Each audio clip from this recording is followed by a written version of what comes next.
Selamat pagi Bapak Ibu dan Saudara yang dikasihi Tuhan Yesus, bertemu kembali dengan Embun Surgawi pada pagi hari ini. Mari kita akan merenungkan firman Tuhan bersama-sama dan kita akan baca Alkitab kita di dalam kitab Yosua pasal yang ke-1 ayat yang ke-7. Demikianlah bunyi firman Tuhan. Hanya kuatkan dan teguhkanlah hatimu dengan sungguh-sungguh. Bertindaklah hati-hati sesuai dengan seluruh hukum yang telah diperintahkan kepadamu oleh hambaku Musa. Janganlah menyimpang ke kanan atau ke kiri, supaya engkau beruntung kemanapun engkau pergi.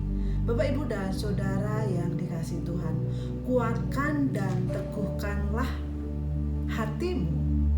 Ditulis di dalam kitab Yosua ini lebih dari 2 kali ya, mungkin 4 kali ya. Kita melihat kenapa Allah mengatakan hal seperti ini ya, karena kalau kita melihat di dalam Yosua pasal yang pertama ini ayat yang ke-9 dikatakan karena ini perintah ya. Ini perintah, dikatakan bahwa bukankah telah kuperintahkan kepadamu, kuatkan dan teguhkanlah hatimu. Ini perintah Allah supaya kita kuat, kita teguh ya. Kita melihat pada waktu itu Yosua adalah seorang yang masih muda ya untuk menggantikan kepemimpinan Musa ya. Sehingga apa? Mungkin dia merasa tidak pantas, mungkin dia merasa kurang cakap ya. Tetapi kita melihat bahwa Allah sendiri yang memberikan perintah kepada Yosua untuk apa? Untuk kuat, untuk teguh. Bapak, Ibu, dan Saudara yang dikasihi Tuhan, mari kita akan melihat ya bahwa kuat dan teguh itu pun seharusnya kita miliki ya. Kita mengerti bahwa kita nggak pernah mengundang masalah ya, tetapi apa? Ada kalanya atau bahkan seringkali masalah itu datang. Nah, ketika masalah itu ada, ketika masalah itu datang, kita itu apa? Tetap kuat, kita tetap teguh. Apalagi di masa pandemi seperti saat ini ya. Hal yang kita perlukan adalah apa? Kita tetap kuat ya. Kita tetap teguh. Mungkin ada di antara kita yang kehilangan pekerjaan, kehilangan kesehatan, bahkan kehilangan orang yang dikasih karena pandemi ya. Pada pagi hari ini kita diingatkan kembali ya untuk apa? Kuat ya. Kuatkan dan teguhkanlah hatimu.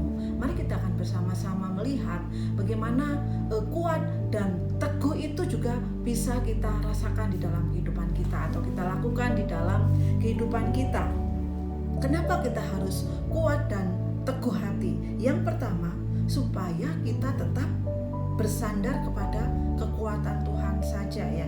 Di dalam Yosua pasal yang pertama ayat yang kedua, ketika Yosua mau diutus ya, ketika dikatakan ya hambaku Musa telah mati, sebab itu bersiaplah sekarang, seberangilah sungai Yordan ini, engkau dan seluruh bangsa ini menuju negeri yang kuberikan kepadamu ya, kepada orang Israel itu. Dibutuhkan apa di sini? Dibutuhkan kekuatan untuk apa? Bersandar kepada Tuhan. Mungkin Musa merasa nggak mampu karena dia masih muda, tetapi dibutuhkan kuat, keteguhan untuk bersandar kepada Tuhan.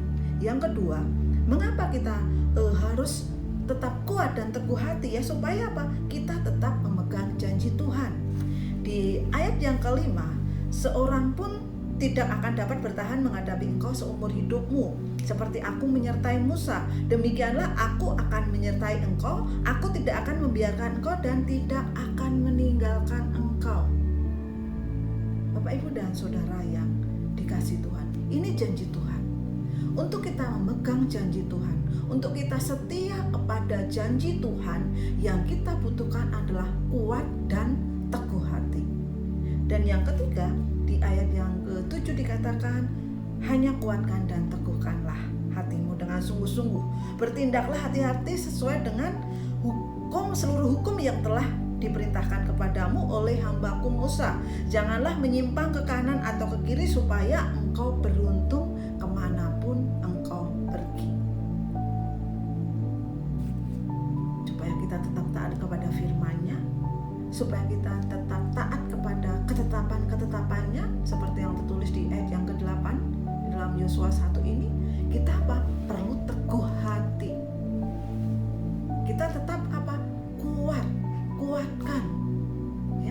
biarlah pada pagi hari ini kita diingatkan ya, perlunya kita menjadi pribadi-pribadi yang kuat di dalam Tuhan Yesus.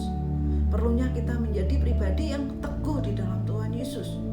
Jadi ketika kita menghadapi masalah, ketika kita menghadapi ketakutan-ketakutan ya, kita tetap kuat di dalam Tuhan Yesus. Ketika kita merasa gagal, kita kuat di dalam Tuhan Yesus. Selamat pagi.